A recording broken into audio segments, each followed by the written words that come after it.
with Justin, and we have Toggo with us. Toggo Ultra Rock, which I think is the best last name in the rock business. I think it's sweet. How are you doing? As you drink, I'm good. I'm actually this year I'm actually legally changing it on my driver's license. Oh, that's awesome. That's awesome. So I listened to Creepy Wonderwall before I loved it. That's a lot of fun. I mean, it's a little bit darker, but I really enjoyed it. Yeah.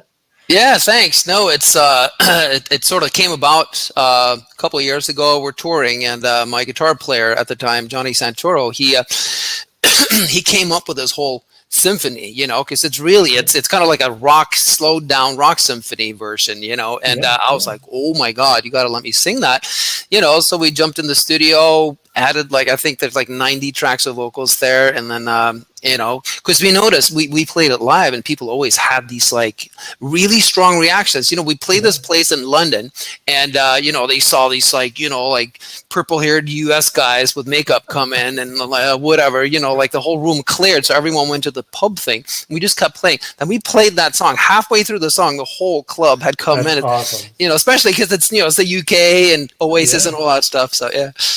That's awesome. Have you been able to travel a lot? I mean, with COVID, have you traveled recently, or is this more of just a little bit in the past? I have traveled fairly recently. I got sick about a month ago. Finally, finally well now. Yeah. So I mean, it created from a guitar player and your bands. How long have you been a band? How long has it been a group?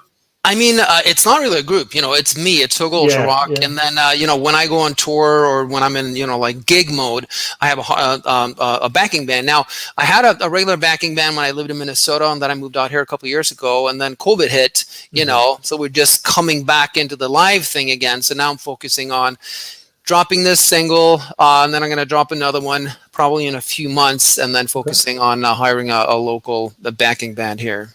That's awesome. So is there a music video, any thoughts to that for this, or nothing yet? Yeah, you know what?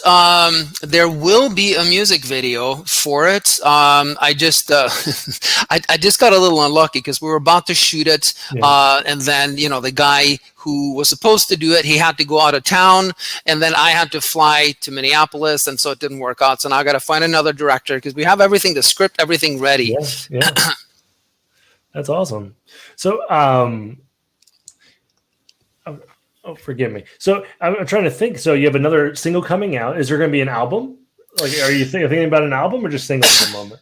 Yeah, just singles. As an independent artist, it's not. One of the I do a bunch of different things. I run my own internet marketing company, and so I've become really good at marketing. One of the things that I learned, from working with a lot of other people in the industry is unless you're super famous, unless you're established on a major label, releasing an album doesn't make a lot of sense, because as an independent artist, you have to push each single, and in today's society, people's attention span is really, really short. So if you release an album, maybe you'll get 2 out of it, but you may have 5 songs you want to promote on that album. So if you do it single by single, you're newsworthy over and over again. So that's a good point. Now, how long is there a science between how long you wait then? Maybe think about it. How long before you push the next single then? What's your marker for that? The marker is how well you do with your last promo. So I have Eileen, the team, my PR team working for me now, and I got someone else doing it. And then we'll see. So far this song is really taking on a life of its own. It's really getting a lot of traction. So hopefully it'll go better and better and better, and it'll turn into something. But that cycle ends when it starts tapering off. As far as when the views and the interest and all that stuff. Yeah, that's awesome. So I was looking at your back catalog, and I was watching your Cannonball music video, and that was a lot of fun. That seemed like a lot of fun to shoot, right? I mean, I have to imagine it was. Yeah, it was a blast. It was really was a blast, and we lucked out with the. Let me see if I can adjust my cam here a little bit. The very last shot, when I'm running and it's raining, and I'm embracing the girl, we were super, super lucky because we had about an hour left of the shoot, and all of a sudden it started raining like crazy. So we're like, okay, shoot right now. But no, it was a blast. It was really fun. That's awesome. I Yeah, noticed in there. Are you a big anime fan, or are you a big like cartoon guy? I mean, there's pieces of that are in that music video. Was that you, or more of art direction? no, that was me because I wrote the script for it. I love anime. I'm weird like that. Like I'm fascinated by anime as far as how it looks. Like 80% of my T-shirts is anime, but I never watch the shows. I'm not into the shows. So I don't know what my deal like is. Yeah, Yeah, that's awesome. And I was digging through your Facebook, and I saw you have a Lamborghini. So are you a big car guy, or just enjoy a Lamborghini? No, I mean it's a lifelong dream of mine to own one, and I've had a long, a strange trip getting to where I am, like I had a really popular band and we were on the verge of making it, a few years ago in LA, and then I lost everything, and then I ended up in Minnesota. I had to raise a kid by myself, and I got mad, and I'm like, you know what? Because of this, I'm gonna reach all my dreams, So I worked like crazy, and my little company kind of went viral, and I've just been working ever since. So we were able to move back to LA, get the house of my dreams, and then finally, buy that Lamborghini. That's awesome. It looks really sweet, yellow. It looks great. I like it a lot. Yeah, no, it's great, But the thing is, though, like I'm not one of those like, check me out, I got a Lambo. Sure. I'm a very, very grateful guy, and I didn't come from money at all, so like I really appreciate it, and I love sharing it with people. Like if we go to gas stations or whatever, I let people sit in it and take pictures. That's like half the fun of having a car like that. Yeah, it has to be a great time for sure. So I guess we were kind of going backwards into it, but what kind of got you into music? What's the story of younger you getting into music? I think I was kind of born with it. Ever since I was 4, I was singing when I was 4. My mom, I grew up in Norway. She put me into something called musical kindergarten, and it was like a preschool for musically gifted kids. And then after 6 months, I got kicked out because I refused to follow the curriculum. And then. My sisters, when I was like 5, 6, they would take piano lessons and stuff. Sure. And and anytime they practiced, I was annoyed because they made mistakes. And I go, no, this is how you do it. And I would show them how to do it, like using my ear, so it's always been in me. And then by the time I was like 12, I'm like, okay, I want to be a rock and roll guy. Sure. That makes sense. Yeah. So the piano just by ear, or do you know a lot of different instruments? I know you sing a ton, right? Almost all your stuff is singing, but do you do a lot of instruments? I mean, my main instrument is guitar, and I haven't played piano in years, and I never really developed it. Right. It was just, going by ear and stuff like that. But no, it's piano. I mean, guitar and vocals. That's like my main thing. Sweet. So Norway, huh? When did you decide to make it across the ocean, I guess? When did you decide to... that was like in my teens, Okay. I went to Guitar Institute in Hollywood. It's the place where all the Norwegians and Swedes go when they go to music school. We all live on the same street on Sycamore Street. That's funny. Are you able to get back and like kind of do concerts and stuff in Norway then? You go to hometown? Yeah. I've done a bunch of concerts there. That's awesome. That's feel good. Like, look at that cool great. Yeah. That's always great. That's cool. So, can you spoil the next single? Do you have the name, anything like that in mind?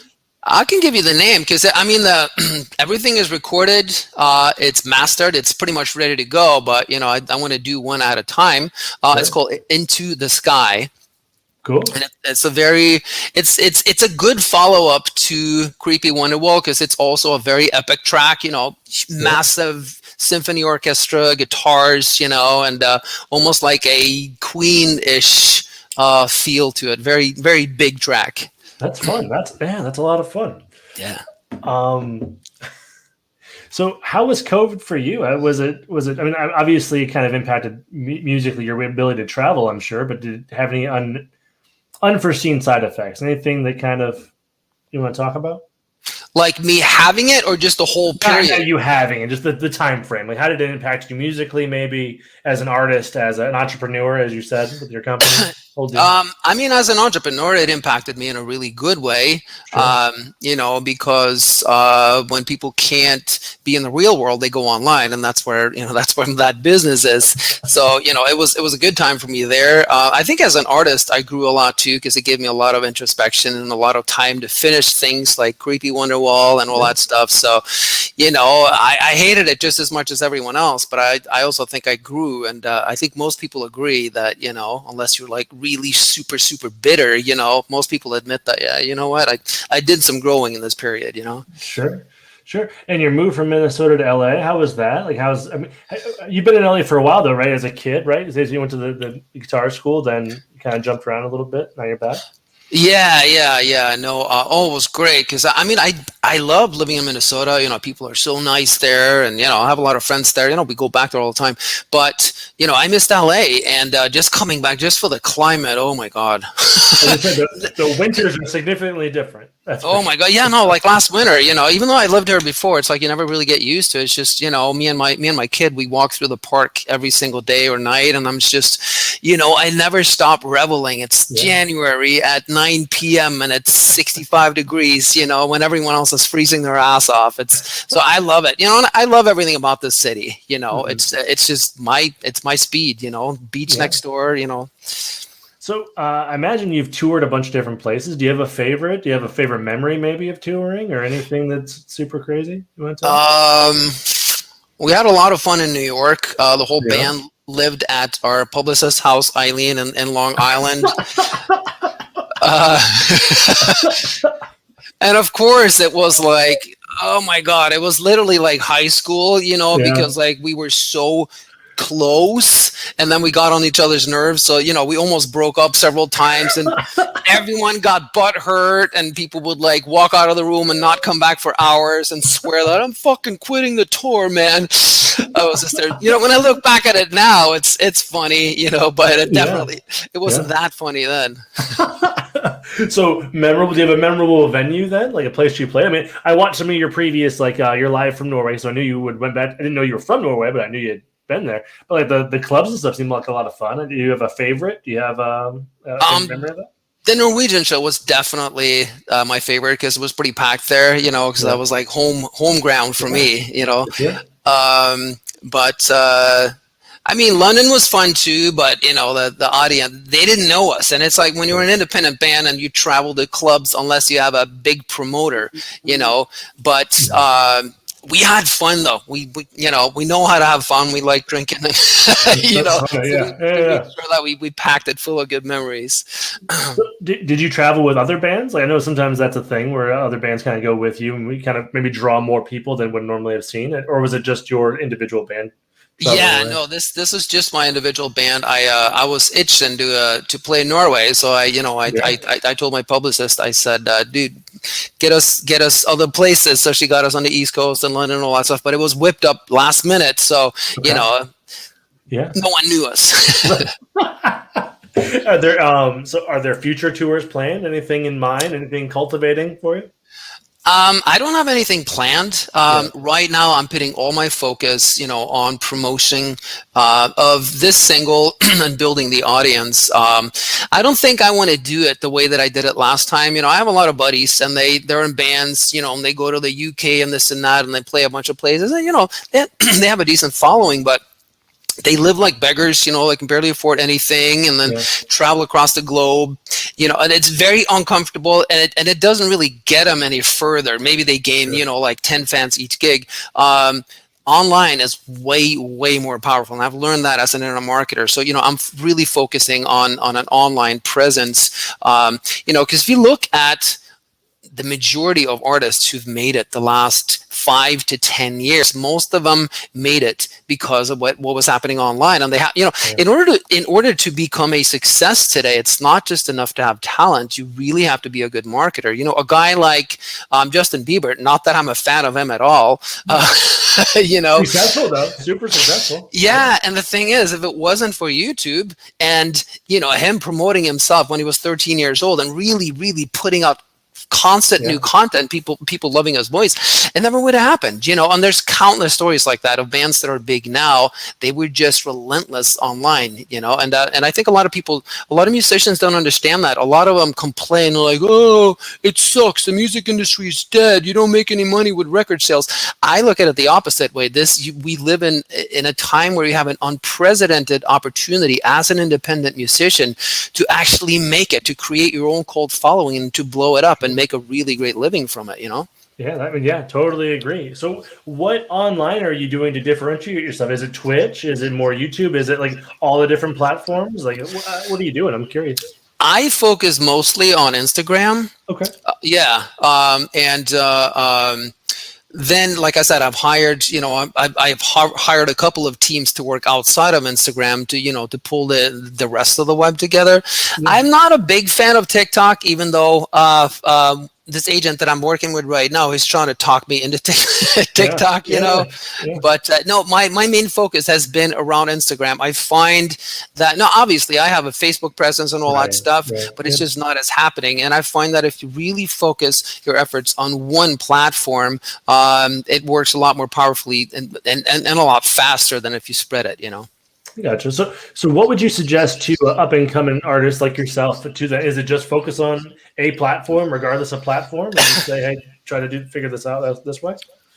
Yeah, I mean, I think these days most people do best on Instagram, most artists. But I know that there's some that really do well on Facebook too, So whatever you're doing, but more important, well, not more important, but just as important is to stick to your guns, because there's a lot of people who still, they do the whole sellout thing where I'm going to write songs because I think this is going to be on the radio. I'm going to look a certain way because people don't look like that, or they don't, for a long time, I did the same thing too. I tried to fit the mold, but it never works. What I've noticed is like when you really are yourself, when you're being authentic in the way you look and the way you talk and your messages, people respond. Your following starts growing. They love you, especially when you're vulnerable, So no, my that's my message to anyone who's independent out there. Just be yourself, be proud, and just let it all hang out right there. Because if you look at anyone